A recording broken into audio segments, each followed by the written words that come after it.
Yes, good morning students.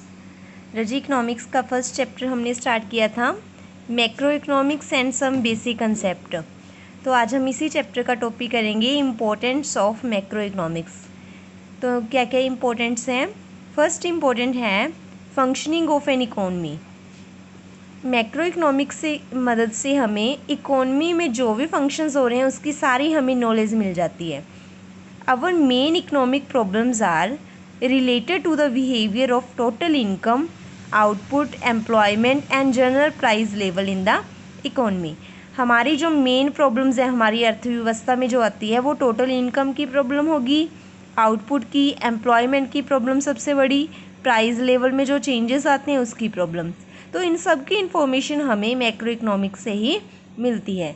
These variables are, इनमें क्या आते हैं? वेरिएबल्स आते हैं, मतलब चेंज आते रहते हैं। स्टैटिकली मेजरेबल, इनको हम स्टैटिक से ही मेज़र कर सकते हैं। And helpful to understand the system properly, और हम ईजिली अंडरस्टैंड कर सकते हैं कि कैसे प्राइस इंक्रीज़ हो रहा है, किस वजह से डिक्रीज़ हो रहा है, क्यों एम्प्लॉयमेंट बढ़ रही है, अनएम्प्लॉयमेंट क्यों इंक्रीज़ हो रही है। तो इन सब की नॉलेज हमें मैक्रो इकोनॉमिक्स से ईजिली मिल जाती है। सेकेंड है behaviour of individual unit. Individual unit में चेंज आना, उन सब की नॉलेज भी हमें मैक्रो इकोनॉमिक्स में मिलती है। It also help to understand the behaviour of individual unit. For example, demand for individual product. अब जब डिमांड है, डिमांड की बात करें तो एक पर्सन की डिमांड क्यों इंक्रीज़ हो रही है, क्यों डिक्रीज़ हो रही है, तो उन फैक्टर्स की हमें नॉलेज इकोनॉमिक्स से ही मिलती है। Depend on the aggregate demand in the economy. अब एक इंडिविजुअल की डिमांड एग्रीगेट डिमांड से ही क्लियर होती है ना, तो उसी की नॉलेज हमें सारी इसी में मिलती है। Unless the causes of deficiency in aggregate demand are analysed, इससे जो काजेज हैं, कारण हैं, वो भी हमें साथ के साथ पता चल जाते हैं भी क्यों घाटा, मतलब डेफिशिएंसी क्यों आई एग्रीगेट डिमांड में। It is not possible to understand fully the reason for a fall in the demand of the individual product. पर फुली तो नहीं हम पता कर सकते, बट इनकी काजेज़ का हम इजीली पता कर सकते हैं कि क्यों डिमांड बढ़ रही है और क्यों एग्रीगेट डिमांड डिक्रीज़ हो रही है। Point number 3, indispensable for accurate knowledge. Accurate knowledge का होना भी ज़रूरी है, तो वो हमें सारी इन्फॉर्मेशन मैक्रो इकोनॉमिक्स से मिलती है। मैक्रो इकोनॉमिक्स इज़ इंडिस्पेंसेबल, मतलब इम्पॉर्टेंट पार्ट है for a proper and accurate knowledge. हमें proper and accurate knowledge pattern की कि किस वजह से चेंज हो रहा है, तो वो सारी नॉलेज, इंपॉर्टेंट इन्फॉर्मेशन हमें मैक्रो इकोनॉमिक्स से मिलती है। Accurate knowledge of the behaviour pattern of the aggregate variables, it would incorrect to say that the behavior pattern of the forest is an entity in self. हमें ऐसे नहीं कह सकते कि हमें बिल्कुल नॉलेज नहीं मिलती। जो इम्पोर्टेंट इन्फॉर्मेशन होती है वो मैक्रो इकोनॉमिक्स की स्टडी से ही मिलती है। Point 4, economic planning. अब जो मैक्रो इकोनॉमिक्स है वो प्लानिंग में भी हेल्पफुल होती है, क्योंकि जब हमें पता चल गया कि डिमांड, एग्रीगेट डिमांड क्यों इंक्रीज़ हो रही है और क्यों डिक्रीज़ हो रही है, तो उसकी मदद से हम प्लानिंग भी कर सकते हैं। तो गवर्नमेंट की हेल्प होती है प्लानिंग करने में। Macro economics is extremely helpful to the government. अब वही पॉइंट आ गया, मैक्रो इकोनॉमिक्स है जो वो गवर्नमेंट की हेल्प करता है in the formulation of appropriate economic policies को बनाने के लिए, क्रिएट करने के लिए गवर्नमेंट मैक्रो इकोनॉमिक्स की मदद ले सकती है। For tacking the problems of inflation, की क्यों इन्फ्लेशन आ रही है, प्राइजेस क्यों इंक्रीज़ हो रहे हैं, बैलेंस ऑफ पेमेंट की नॉलेज, ओवर पॉपुलेशन की नॉलेज, अंडर प्रोडक्शन की नॉलेज, तो ये सारी इन्फॉर्मेशन हमें मैक्रो इकोनॉमिक्स की स्टडी से ही मिलती है। Point number 5, study of national income. अब जो नेशनल इनकम है, पर कैपिटा इनकम, ठीक है, area wise income, country wise income कितनी बढ़ रही है, कितनी कम हो रही है, तो वो सारी इन्फॉर्मेशन भी मैक्रो इकोनॉमिक्स से ही मिलती है। In modern area, almost in all countries, it is only through the study of national income that the economic situation of different countries is known. तो देखो, it is only through the study of national income, national income की study से ही हम उस country की position पता कर सकते हैं कि उसकी पोजीशन है कैसी। मान लो इंडिया की अगर हमें नेशनल इनकम पता चल गई तो हम पता कर सकते हैं कि हमारी इंडियन कंट्री डिवेल्प है, या डिवेलपिंग है, या अंडर डिवेल्प है। क्लियर हो गया? देखो, therefore it is essential for every country to have full knowledge of national income. तो इसीलिए हर कंट्री को उसकी नेशनल इनकम का पता होना ज़रूरी है ताकि वो पॉलिसीज़ और प्लानिंग कर सके और उसका वेलफेयर इंक्रीज़ हो सके। Point number 6, change in general price level में चेंज आना, इन्फ्लेशन और डिफ्लेशन का होना, उन सब की स्टडी भी हम मैक्रो इकोनॉमिक्स में ही करते हैं। देखो, value of money has been undergoing the wide fluctuations during 20th century. 20th century में जो वैल्यू ऑफ मनी थी वो क्या हो रही थी, अंडरगोइंग हो रही थी। Fall in the value of money is called inflation.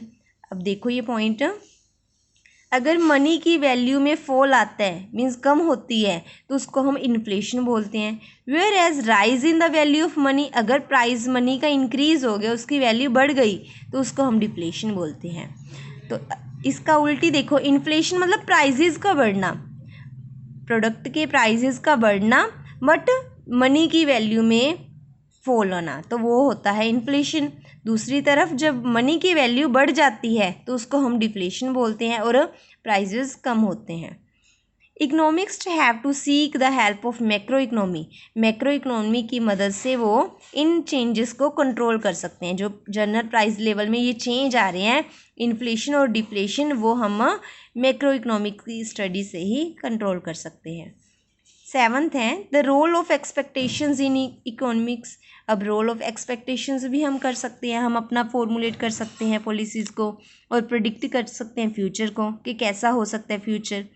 Expectations refer to hope of profit in future, तो वही हो गया उम्मीद रखना फ्यूचर में। Investment is govern by marginal efficiency of capital.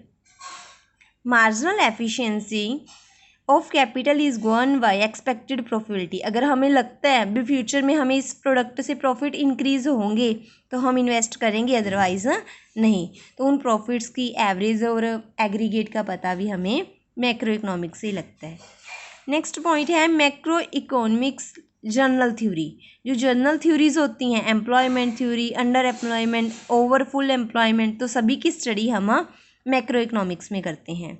देखो, macro economics is termed as general theory, इसको हम जनरल थ्योरी भी बोल सकते हैं। It is general theory because it study all level of employment, क्योंकि इसमें हम हर तरह की लेवल को डिस्कस करते हैं।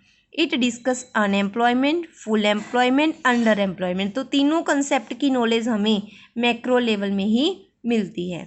तो इसलिए हम कह सकते हैं कि जो मैक्रो इकोनॉमिक्स है वो हमारे लिए बहुत ज़्यादा हेल्पफुल है, बहुत ज़्यादा इसके इम्पोर्टेंट्स हैं। ये हो गया 3rd point, importance of macro economics. Next topic है लिमिटेशंस ऑफ मैक्रो इकोनॉमिक्स। जहाँ पे इतने फ़ायदे हैं तो वहाँ पे कुछ नुकसान भी हैं। फर्स्ट है एक्सेसिव थिंकिंग। एक्सेसिव मतलब बहुत ज़्यादा हमें इसकी थिंकिंग करनी पड़ती है इसको स्टडी करने के लिए, क्योंकि हमें एग्रीगेट चाहिए होता है। Macroeconomics suffer from the limitation that it always excessive thinks in the term of aggregates and presume circumstances to be normal और homogeneous। तो ये normal और homogeneous में difference नहीं पता, क्योंकि ये क्या करता है, aggregates को लेके चलता है, पूरी इकोनमी, सारी होल इकोनमी को ही लेके चलता है, इंडिविजुअल को लेके नहीं चलता। डिफरेंस इन इंडिविजुअल आइटम, तो देखो sometimes while aggregating than variables, जब हम वेरिएबल्स को स्टडी करते हैं, the basic characteristics of data और वेरिएबल्स इज लेफ्ट अनटच। अब हम इंडिविजुअल आइटम को तो लेके नहीं चलते, पूरी होल इकोनॉमी की बात करते हैं, तो वो क्या हो जाती है, वो अनटच रह जाती है जो इंडिविजुअल आइटम्स है, because there are important difference in the individual items, क्योंकि उनको हम स्टडी ही नहीं करते। 3rd है unable to influence society equally. Unable to influence society equally, सारी सोसाइटी को इक्वल नहीं लेके चलते। For example a general rise in price as inflation, generally जब प्राइस इंक्रीज होता है तो हम इन्फ्लेशन कहते हैं। May not have similar impact on different sector, पर कुछ सेक्टर्स के लिए वो प्राइस का बढ़ना मतलब उनको इन्फ्लेशन नहीं लगता, पर हमारे लिए एज अ इकोनमी में वो प्राइस का बढ़ना क्या होता है, इन्फ्लेशन ही होता है। तो मतलब सोसाइटी को इक्वल ही नहीं लेके चलता। नेक्स्ट पॉइंट है कॉन्ट्राडिक्टरी मतलब ऑपोजिट साइड। ऑपोजिट देखो, in aggregates sometimes a contradictory individual aspect are neutralised as in case of estimation of inflation, price in agriculture fall, of industrial product rise, which have different effect on individual factors, but as an aggregate there may be not be any effect on all. अगर हम single individual की बात करें तो inflation का बढ़ना हर individual को effect करता है, एग्रीकल्चर में फॉल होना वो भी हर एक इंडिविजुअल को इफेक्ट करता है, बट अगर हम ओवरऑल बात करें, एग्रीगेट की बात करें तो it may not be effect at all, तो उसका कोई इफेक्ट नहीं पड़ता, तो नेशनल इनकम पे ज़्यादा इफेक्ट नहीं पड़ता। दस macro economy aggregate may not be misleading, तो इसका गलत भी यूज़ हो सकता है। तो ये हो गए आपके लिमिटेशंस के पॉइंट और एडवांटेज के पॉइंट। आपने दोनों टॉपिक को राइट करना है और लर्न करना है। Okay, thank you students.